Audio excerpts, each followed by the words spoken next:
especially now, what can workplaces do to create self-care policies? How should they look at self-care for employees, and what can they do about it?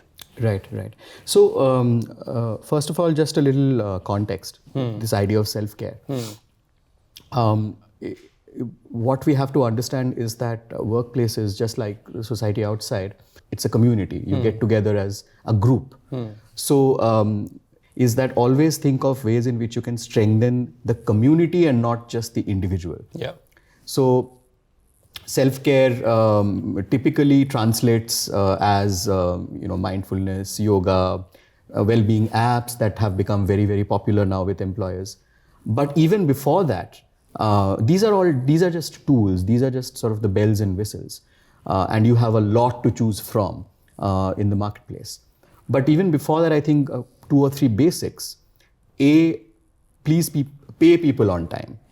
If you poll employees, the overwhelming feedback you will get is that the most important thing for them, it's not a perk, but the fact that they get paid on time. So pay people on time, take away the uncertainty, unpredictability around income flows. Very, very crucial. If you can increase the minimum wage, for instance, and these days a lot of companies don't hire people as employees, they hire people as consultants. They will find all sorts of nomenclature, and the reason they do that is because then they are exempt from a lot of statutory responsibilities that they otherwise would have to discharge if these people are all employees.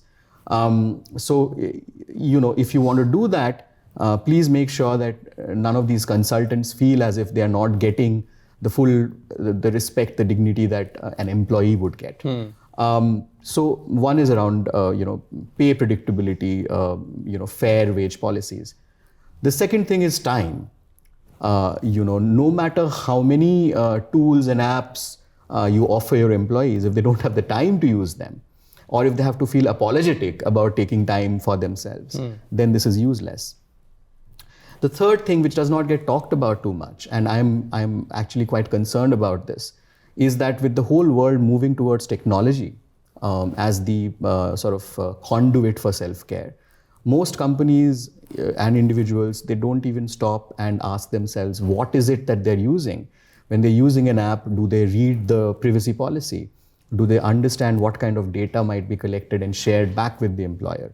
So the employer has to be very transparent. First of all, do thorough due diligence of these platforms.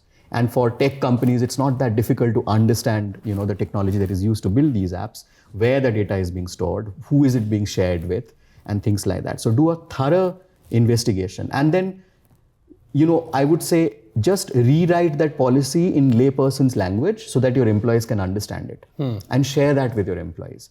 So don't just thrust an app on them.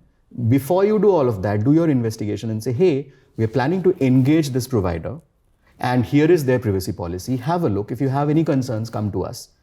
And once you've answered all questions and quelled all doubts, then you engage your wellness partner, whoever that is. It's all right. This might take a month extra, but it's all right. Your employees would appreciate that you took the pains to bring them on board. You ask them for their opinion, because ultimately you're doing it for them, right? So you don't want them to get anxious thinking about what this platform is going to do with their data. And even if they don't know that they should ask this question, this is about informed consent, right? Not just about consent. Yeah. Consent is just ticking a box without reading the privacy policy because, you are not aware of what might go wrong. Yeah. But informed consent. So I would say that these are the 2 or 3 things that companies should look for. Yeah, which is income, time structure, and transparency and informed consent.